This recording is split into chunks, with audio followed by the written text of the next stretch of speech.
Well, hey, howdy, everyone. Happy Thursday. Welcome to So What, the Marketing Analytics and Insights live show. I am Katie, joined by Chris and John. How's it going, guys? Good. You doing well? All right, love the enthusiasm. Today, we're talking about setting up and using Google Business, formerly Google My Business. And we could probably go on a rant about, of all the things that Google has rebranded, that was probably not one that needed to be rebranded. They've had some other issues.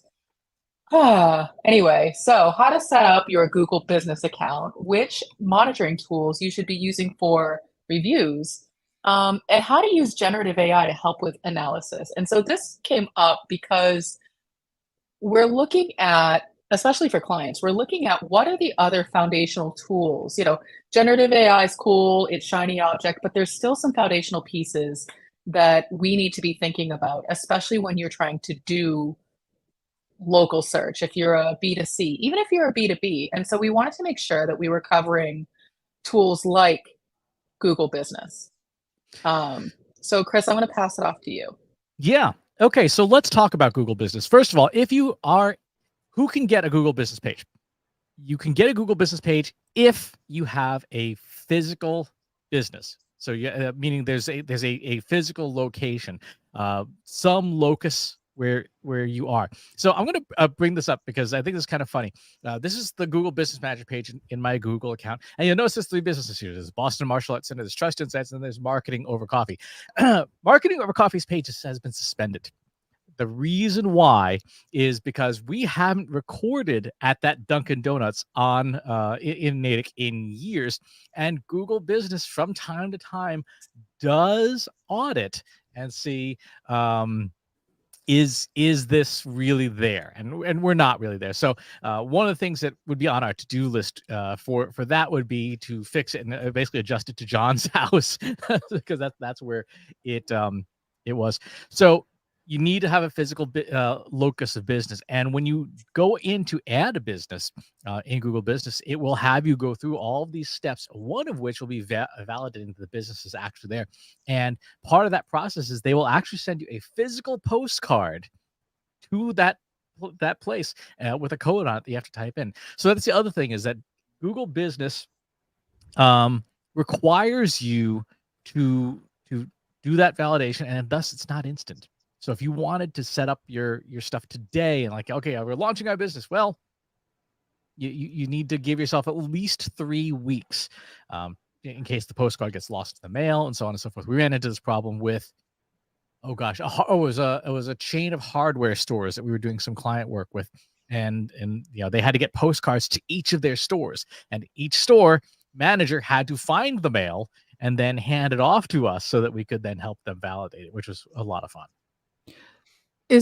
What's the rationale between using the postcard versus what we do with two-factor authentication, which is I don't know, a text message? Is it to ensure that you're setting up an actual real physical address that can receive mail because they don't want PO boxes in Google My Business? That would be my guess. Yes. All right. Well, John, we're gonna fix this to be, or at least the coffee shop closest to your house, John, so that we're not giving away your actual address. Oh yeah, no, the business has an address that I can use that's set up for that. The thing is funny though, that just got clicked about a month ago. I just got that. It's been over 10 years of out of there. But yeah, we finally did get caught up on that, which was kind of funny. So that's the basics. So let's go into Google Business. There's a few things you can do just in the interface. There's obviously the businesses you own. There are the reviews that each business gets. There are your linked accounts, and this is ad accounts. It's the nice way of putting it. And then your settings. There's not a ton to talk about in the settings. It's mostly about what do you want to get notified for. And generally speaking, except for things like Google ads for your business, you can just leave stuff mostly checked on, because it's a good idea to have notifications turned on. When someone leaves you a new review, you probably want to know about it, particularly if it's not a great review. This speaks a little bit to the governance of this. If you are doing this for your business, you probably want to make sure that someone is checking those notifications on a relatively regular basis, especially if you're a retail business where 1 and 2 star reviews would be bad. Someone had better be watching the shop. Yeah, no, I agree with that. And so, if you go back up to the businesses themselves, then this is where you could edit the actual business, like all the profile and everything that's captured in there. Um, and this is, to your point about governance, setting up a Google business profile, you should also have some governance or nay, even maybe some business requirements and maybe go through the 5 Ps. So, it's interesting because Trust Insights has a Google business profile, but we've never gone through the exercise to say, why do we have one other than we probably should go in and just have one. And so, I look at that because every once in a while I'll get an email from Google saying, are you open on this, recognized holiday? Do you want to update your hours? I'm like, we're not a brick and mortar. It kind of doesn't matter. And so we should have a more clear purpose as to why we, Trust Insights, have a Google business profile. And the reason for having a Google business profile is because it changes your search results, particularly on mobile devices. If Mm. someone is in, say, your area, your region, and they do a generic search like consulting firm, or even better, consulting firm near me, Google already splits its results into desktop versus non-desktop.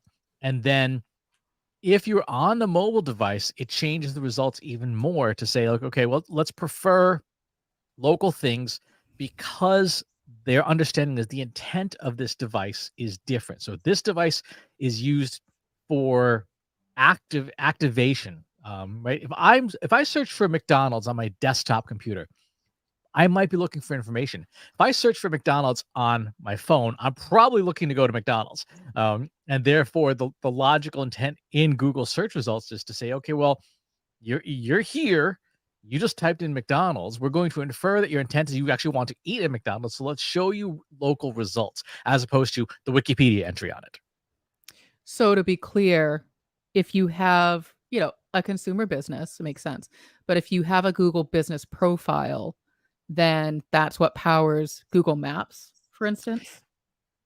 Yeah, Because what you're yeah. describing to me sounds like I'm on my phone, I put in McDonald's near me, and I'm going to get a bunch of map listings based on my location. Yes, that is correct. So Google Maps and Google Business do draw from the same data sources. Um, However, they're not exactly the same system. So this is tricky. This is where you also want to make sure that your Google Business account and the metadata on your website are in agreement with each other. Mm-hmm.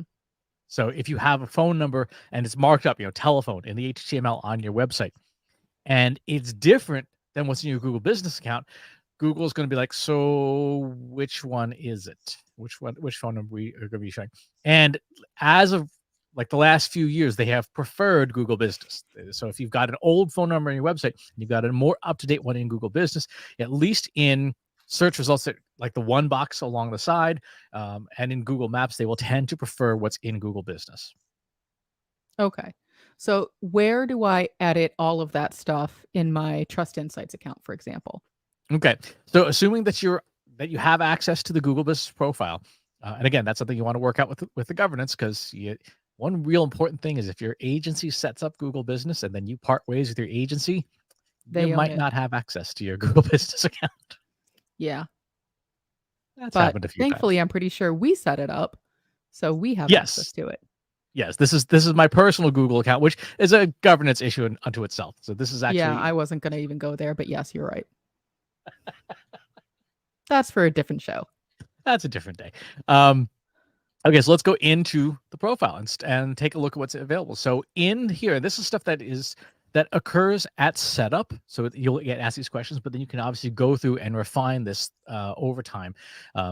This is just really one long scroll, and you can start to edit what your business is about. So what's your business name, the category of business it is. So in the categories, you can add multiple categories depending on what's available. And Google has a whole bunch of them. You edit your contact information, your phone number, your website. Real important.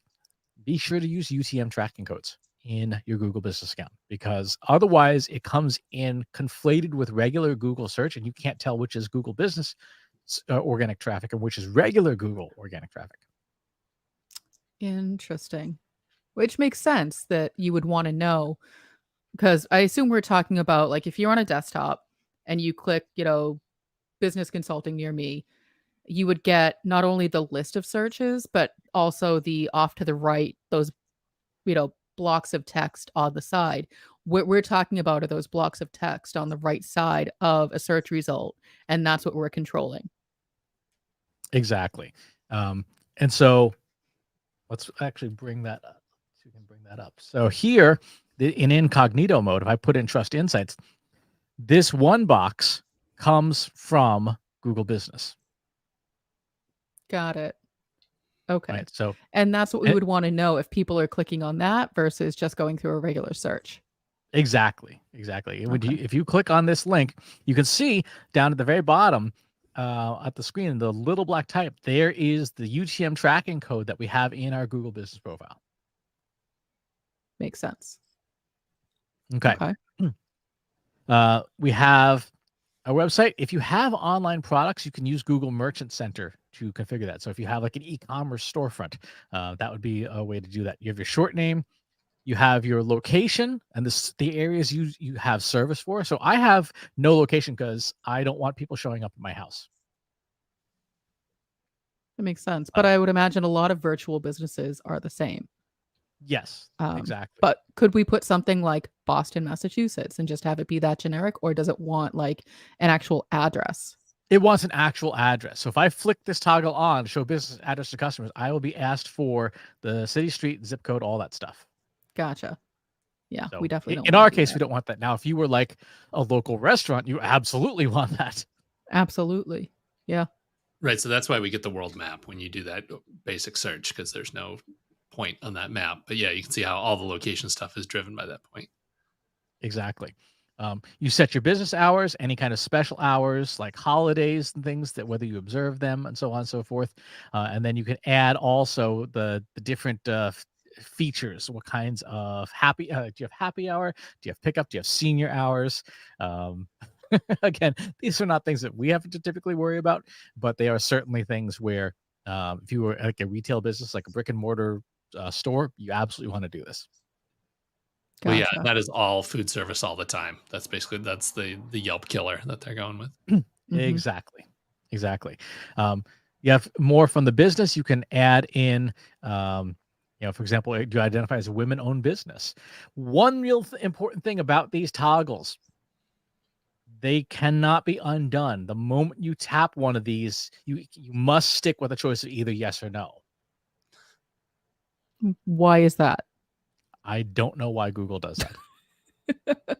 So let's say I was the sole owner, but then, so we click yes to women owned, but then all of a sudden I add on Chris and he becomes the majority owner. So technically, I guess it is still women owned, but I couldn't click no. If I wanted to change, click no, but you can't click no choice, right? I see. So once you've done it, you have to just commit to it. Exactly. And now it's going to show up. Exactly. Got it. So I can hit save now and this will work, but I can't, there's no way to uncheck it so it's left blank. Got it. So this goes back to making sure that you're going through your requirements process to make sure, look at all of the settings first and decide what you want before committing to them, because it looks like Google is not going to be forgiving if you decide to change your mind. Yep. Here's the one that's going to make a lot of people irritated. You can't choose no choice on LGBTQ friendly once you tap one. So if like you have to sit down and think, do I want my business identified as this? And that's personal preference. We can't speak for other businesses, but if you tap that by accident, you can't undo it. And then you either show up as yes or no. So your option is to ignore it altogether or to choose something. Exactly. Now, luckily in our case, Chris, so we didn't talk about it, but I don't have a problem with showing that. But, to your point, I am just finding out now on this call that that is listed. But if I had had a problem with it, now my only choice is to either say yes or no versus not to even talk about it at all. Yep. And, when they say no, that's a bigger problem. Yeah, that's literally the lose half your customers button right there. Yeah. If you're in some kind of, if you're the local bakery off of Main Street, Yeah. there's no way to win on that question. Yeah. Oh, Yep. yeah. Those are considerations that people are definitely not aware of because I'm not seeing anywhere on here that little like tooltip that says once you click this action cannot be undone. Mm-hmm. Exactly. Are you a COVID testing center? No, we're not. But like, what if like someone's scrolling and accidentally clicks something? Like you're kind of effed at that point. Mm-hmm. Yep. Oh man. Here's things like, do you need to know what kinds of things do you have for this point Right. required? So there's still a lot of pandemic level stuff that's still left over in here that you can choose. Right. And again, once you click something, you can't unclick it. So like we offer online appointments. We don't offer any of these languages and stuff. So Right. so that's all the stuff that you put into your profile. So that's your basic listing. So, one of the things that I noticed on the listing was that it had social buttons at the bottom. So, one was LinkedIn and one was Facebook. And Facebook is not an account that we use. Where do you change that information, for example? Or let's say we added um, Instagram, or let's say we added, Snapchat or TikTok. Like, where do you fix that information? So that's kind of Because I looked at it, and to be fair, like I did do my own due diligence. I looked at the Google business profile and I couldn't figure it out. I did not see any options to change some of the information that does actually show up. yeah, that's a very good question that I don't actually know the answer to off the top of my head, because one of the weird things is that it also provides you a second control panel within the Google search interface itself, in addition to Google Business, if you own that business, which is really confusing. Huh. Uh-huh. Yeah, it's odd. So, and understandable why, if you're a small business whose focus is not your digital footprint, this is going to be an afterthought and very confusing. Mm-hmm.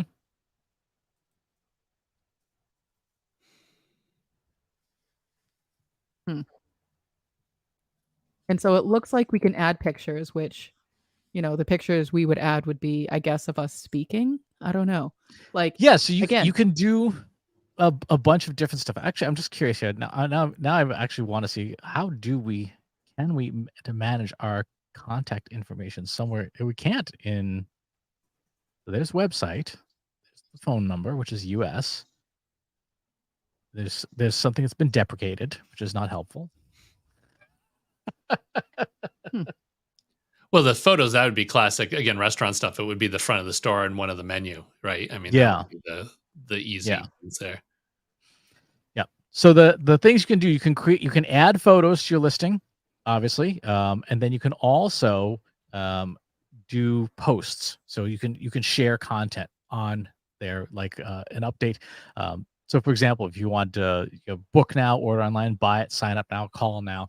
Yeah, if you were like say a local restaurant, you might say mhm, like, our special tonight is cheese sandwiches, grilled cheese sandwiches made with authentic mayonnaise. And you have a photo of it. You have put up the description and you say, book your appointment now. Schedule your reservation now. So those posts, they function kind of like little tiny blog posts, and they're really helpful for businesses where you may not have a website that's easy to update, but you can just go onto Google Business right from your phone and do it there. So there is a Google Business mobile app for business owners. So you can take, like, if you were, say, a mom and pop retail shop, mhm. and a new crate of Funko Pops just came in. You take a picture with your phone, you write a short update, and boom, you push it straight to your Google Business profile. Got it. Now, is this another one of those? So the pictures I get, but like if you add a button like order online or sign up, Is it one of those once you've done it, you can't undo it? You always have to have some kind of a button? You do need. Well, it says buttons are optional on this. You Okay. could just have an informational post, Okay. but it No, seems like. I was curious because Google doesn't seem to be consistent. No kidding. That said, it seems like kind of a waste to not use the call to action. Hmm. If you're going to post. But so does that show up in the search results in the right tower, or do you have to click through to the Google Business page to see all that stuff? That's a good question. I don't know the answer to that. I'll have to look that We're up. just doing all the hard hitting stuff today, We Chris. really are. It's like, what does this button do? Well, to our point, we don't use this a ton because we're not the kind of business that relies on local search heavily. If we were a business that was very heavily local search focused and we wanted to be pushing out information to, our audience locally, if we had maybe a chain of franchises, like, imagine if you were the owner of McDonald's and you had all, 10,000 locations, stored in Google Business, because you can upload your business locations files, and have hundreds of thousands of locations. It would be a mammoth task to get a post pushed out to all 100,000 McDonald's locations, especially if you had things like, oh, McRib is only available at these 280 outlets this week, and it's like the moving McRib, so you would want to have some orchestration behind that. Yeah, again, I kind of keep going back to, the 5 Ps to make sure that you have really good governance, because doing this on a whim randomly, it's true of most things, but especially a system like this that is very unforgiving. Yeah. So that's more or less what you're capable of doing within the Google Business Interface. And again, if you are the business owner, you can start to see some of the bits and pieces. What's really interesting is that, and kind of weird, things like your analytics are not available in the actual Google. You have to go to the Google Business Interaction panel in regular Google to make those changes. Now, because this is part of the Google product family, can you pull your Google business data into Looker Studio with your other data sources like Google Analytics, like, whatever other Google ads, for example? I don't believe so. I don't believe that Google God. Business. In fact, let's look. The answer is no. Google Business is not available as a Google connection within Google Looker Studio.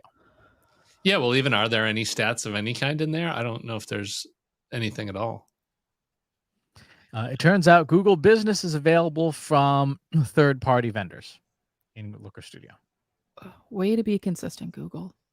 And there are stats. So if I tap in on this on the performance, I can see, okay, what kind of, I got 8 website clicks, no bookings, no messages, no calls. So that's the basic performance. For our business, that's fine. But to your point, if you're a brick and mortar, if you're a retail, if you're a restaurant, you're going to have bigger metrics. You're going to want to see that there is a correlation between people clicking on your Google business profile and foot traffic. Or if you put up, our special today is the burger, you want to see that you've sold more burgers. Exactly. So the fact that you can't easily get that data directly from Google, even though it's part of the Google family, is bonkers. I feel like we just keep uncovering things that are just unintuitive. Exactly. So it definitely could use some work here.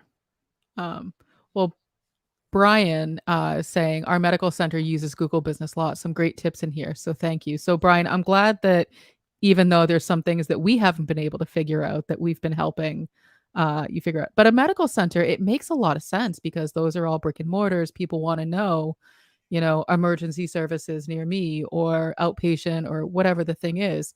It's so important for those businesses to keep up to date on their Google business profiles. And a lot of them may not know that that's something they even need to consider. They may feel like, well, I have a website. What else do I need?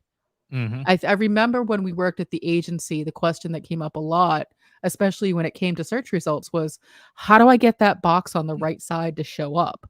And the answer was, well, what's in your Google business profile? And they'd say, we don't have one. Yep, exactly. This is for with that other business I help manage, the Boston Martial Arts Center, and we can see there's a lot more in here now. So from here, we can see how many people are making calls to the business from the business profile. And this is obviously very useful information. How many calls do we miss? What time of day? Are we getting messages? We're not getting a ton of messages on there. There's no booking set up. Driving directions, however, we have 411 driving directions requests because the school is located in Alston, which is one of those things you'd want to know. And then you can see the website clicks. So for a local business, and that's really what this is very well tuned for. For a local business, this works really well if you've got it set up and someone's minding the shop. Mm-hmm. Even here, I can see like there's new messages. I'm not going to open it because it contains personal identifying information, but I can just see from this little control panel. Oh, there's something for my teacher to do for his school. Yeah, I'm still stuck on the fact that you can't just pull it into Looker Studio easily, especially, to your point, if you're managing a few dozen or hundreds of local businesses, wouldn't it be amazing if they could all be brought into one dashboard so you could see what was going on? But it sounds like that's just not an option at this time. That's right.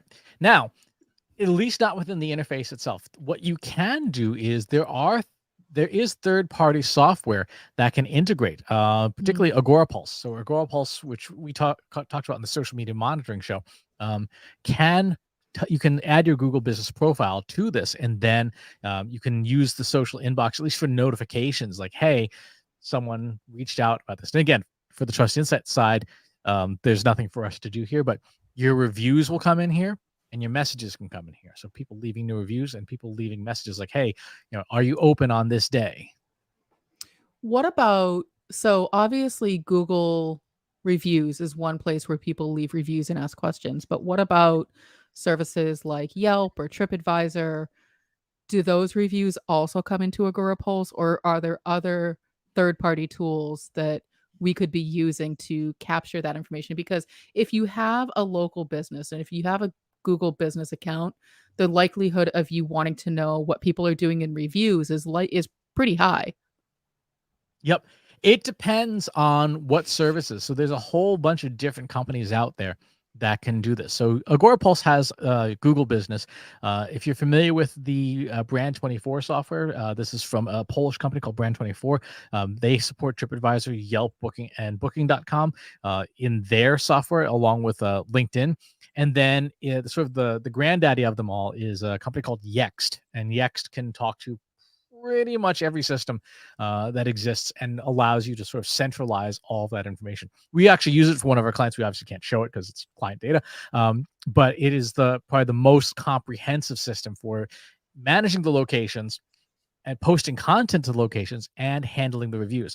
I had a chance to talk with Yext chief data officer at the Macon conference, and he said one of the things that's coming or might already be in the product is generative AI review handling, where generative AI goes through and drafts responses to reviews. You give it your parameters, like this is the kind of tone I want, this is how I want this handled, and then it'll give you a whole bunch of pre-written reviews for you to then go and approve or decline. Like, if someone's saying, "Oh, your classes was running too late that night," you say, "Oh, I'm very sorry to hear that," and so on and so forth. Interesting.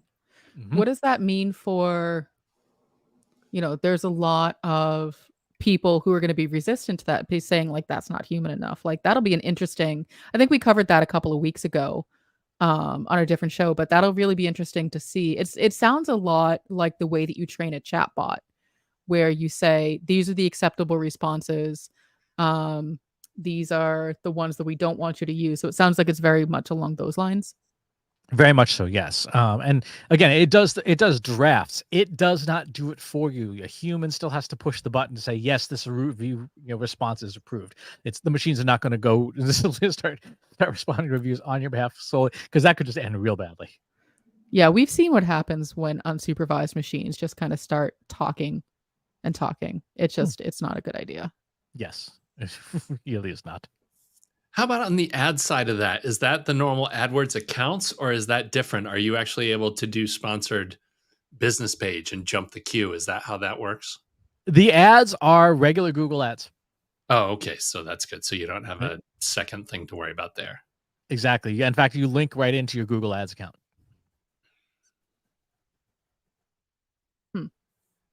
All right. So we talked. Okay. So if I were to link up to Agora Pulse or Brand24, I could monitor the activity, the reviews, the questions, those kinds of things. Where do we factor in something like generative AI? It depends on what you want to use it for. Mm. The thing that we've seen some interesting success for are a couple of different things. One is using generative AI to process. I think John hit the wrong button there. We're having technical difficulties today. Exactly. So here's an Video example. the audio for you on that one. That was Here's an example. I took a series of reviews that I generated. So I used generative AI to create a bunch of reviews to analyze, because I would like to be able to do this, for conference talks. For good reason, you cannot and should not show personally identifying information. So we just came up with a bunch of synthetic reviews, and pasted that file of all those reviews into this, in this case, Anthropic Claude, and told Claude, hey, you're a restaurant marketing expert, restaurants and so on and so forth. The restaurant's name is Arendelle Cafe. The restaurant serves primarily Norwegian breakfast foods. And in the reviews, I provided the star rating, the text of the review, and the date of the review, and said, tell me what's happening with our reviews. If you are a business that gets a lot of reviews, this is the only sane way to handle, understanding that at a macro level, because, for example, one of our clients gets thousands of reviews every month, and it was impossible for us to process those reviews in a timely fashion. Now, with the help of generative AI, we can go through and process each of their department's reviews for that month and hand them back an analysis like, hey, here's the things that this company does well. Authentic cuisine, staff is commended for dedication, chef receives many compliments, family-friendly atmosphere. Weaknesses: inconsistency in food and service, long wait times, noisy levels, vegan options are limited, and then it comes up with some recommendations. So this is an example using generative AI to process review data. But first, you would have to be able to extract all of that review data. And so using a system like an Agora Pulse or Brand24 to centralize all of your reviews first, then extract it into a CSV file, then bring it into generative AI to summarize. Could you hand it the file and just say, summarize all of this data? Like you'd probably get what you asked for. You'd probably get like a weird summary. Okay. Exactly. And then the second thing is, and this applies to reviews of any kind, including stuff on like Amazon and things, if you can get a copy of the data, which is a totally different topic, you can ask it, what anomalies do you see in the data? Are there particular standard extremes that are worth analyzing further? Right. And it comes through and says, hey, this person left multiple 5-star and 1-star reviews on the same day. It seems unusual for the same guest to have so extremely different experiences in such a short time span. Hiroshi's also left a few duplicate reviews under different last names, always rating 5 stars. This could indicate someone artificially inflating rates. Now, we know this is a synthetic file, so yes, there's going to be a lot of duplication, but you can get a sense of, as it says, this points to some amount of review manipulation or fabrication. If you are wondering about your own reviews, on your profile, this is a handy test to do. If you are wondering about the reviews at a competitor, this is a really handy test to do to see if that competitor is doing a little astroturfing on the side. Mm-hmm. My first thought was definitely, can you use this for your competitors to see if they are, I don't even know what the term would be, but basically they're just like faking their reviews to make themselves look better. Mm-hmm. Yep. And Interesting. that's super straightforward. If you were to go to any business's Google reviews, you type in the business name to click on Google reviews, and Google will bring up, for obvious reasons, the reviews for that site. And then after, there's nothing super sophisticated here. Select all, copy, paste into a text file, and do exactly that. Will it be nicely formatted into a CSV? No. But would it be good enough to be able to feed to Claude or Chat GPT? Absolutely. Can you export your reviews directly from the Google Business Profile Manager? No. Oh my God.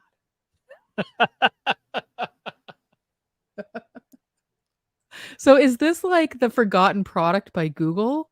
Like it seems like a really important tool, but yet it doesn't do anything useful. The castle walls are high. That's the story with this product. Oh my God. I don't know why. I don't know why it's this way. I don't know why Google does this particular way and makes it so difficult. That just seems to be. It almost seems like it was one of those things that started out in Google Labs and got released, and there was never a plan for it. But they're like, hey, this helps compete with Yelp and takes away traffic, and keeps people in Google. So let's put it in production. And it's still basically the beta architecture that was just put in production. All right, let me ask you a question that you should know the answer to, but given our track record for today, who knows?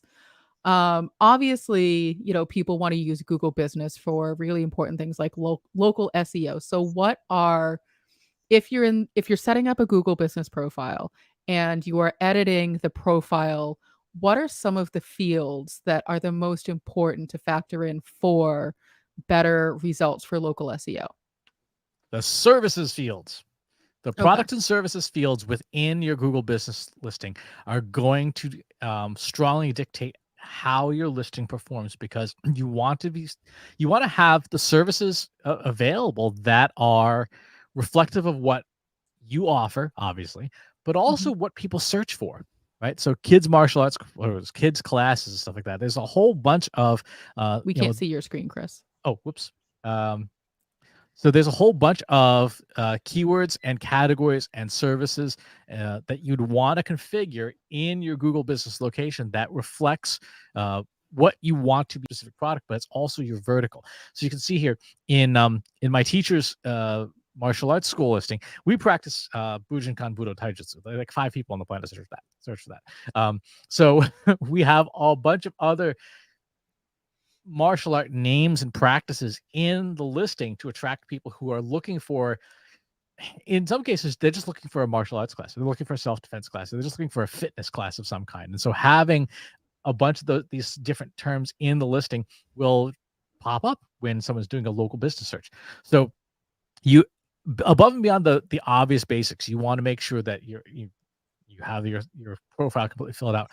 The products and services are where you will attract your audience based on all those near me queries, because automatically, if there's a service listed in the services, someone who types in service near me in Google it's going to potentially trigger your listing to be part of that.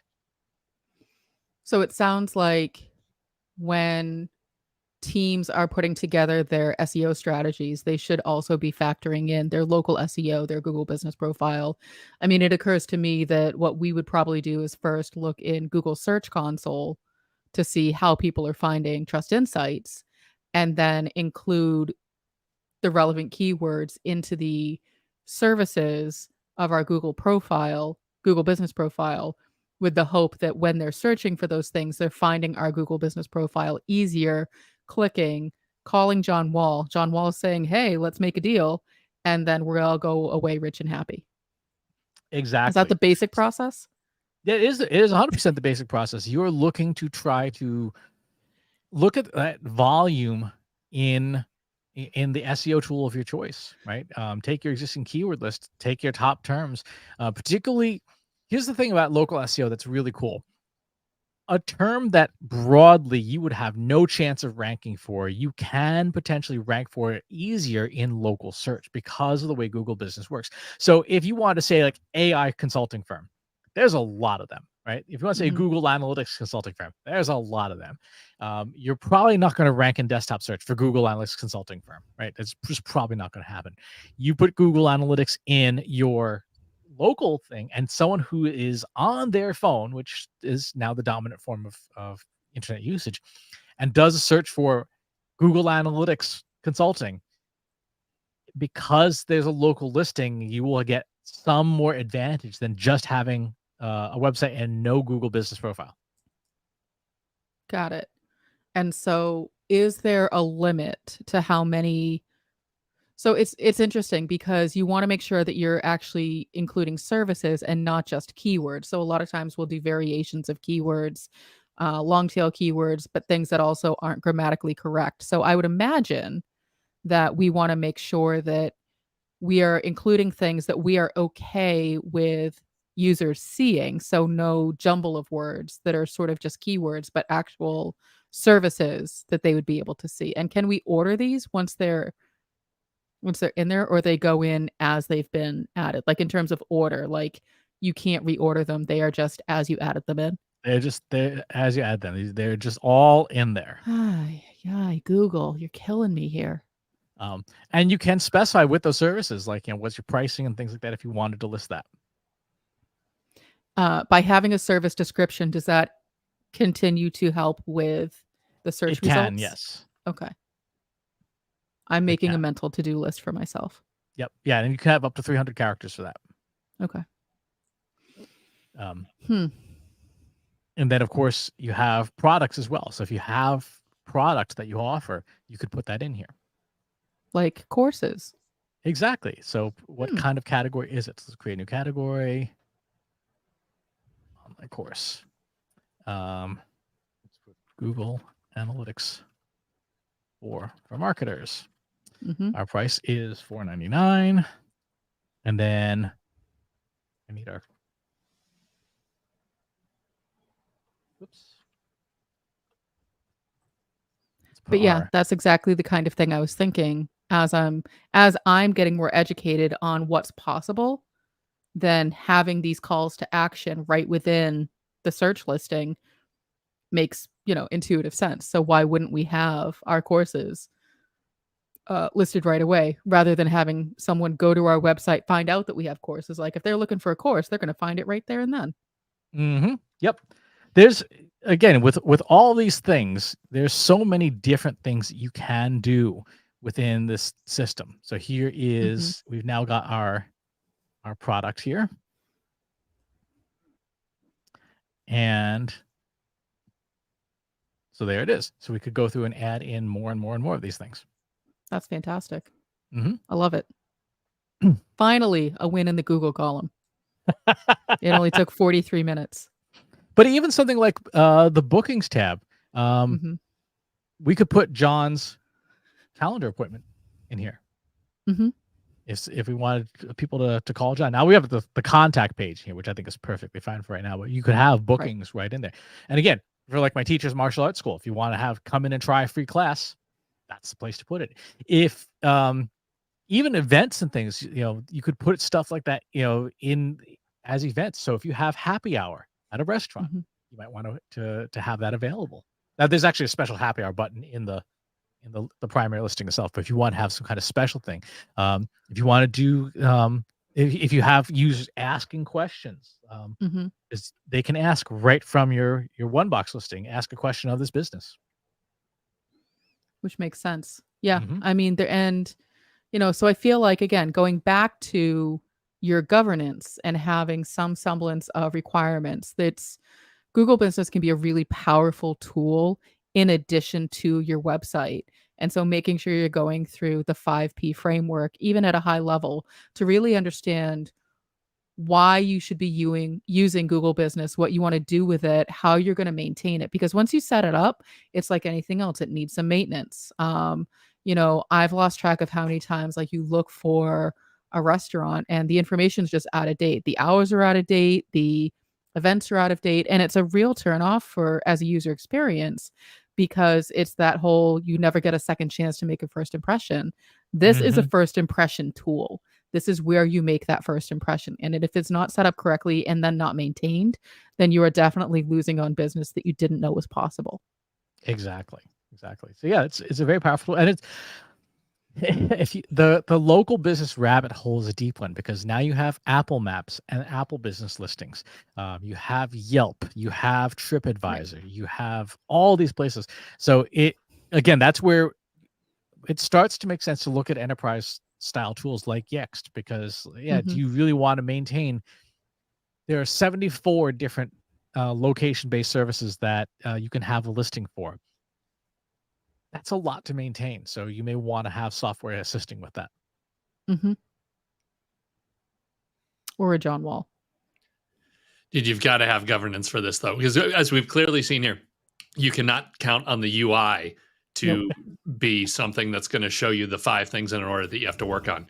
We can stumble through now, but 3 years from now, when the new GA4 course comes out, who's going to remember that it needs to be updated back in local search? Like, if you don't have that on a list somewhere, it's just going to get lost. So yeah, get some help with this, or, get your governance and your P's in order, because otherwise you're just, it'll work great for a year, and then it's going to be another dead end that a customer is going to stumble into in years 2 through 7.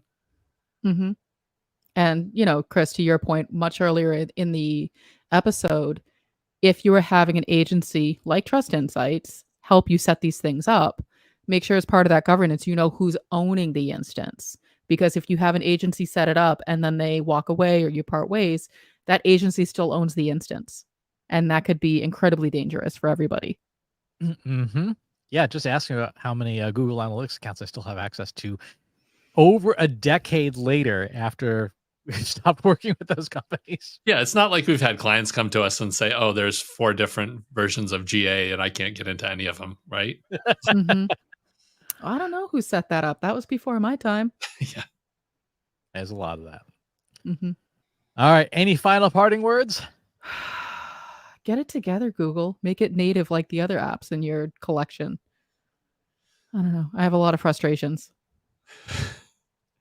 You're not the only one. Another day going through the Google product stack. That's true. Exactly. All right, folks, that's going to do it for this week. We'll talk to you next time. Thanks for watching today. Be sure to subscribe to our show wherever you're watching it. For more resources and to learn more, check out the Trust Insights podcast at trustinsights.ai/TI podcast, and a weekly email newsletter at trustinsights.ai/newsletter. Got questions about what you saw in today's episode? Join our free Analytics for Marketers Slack group at trustinsights.ai/analytics for marketers. See you next time.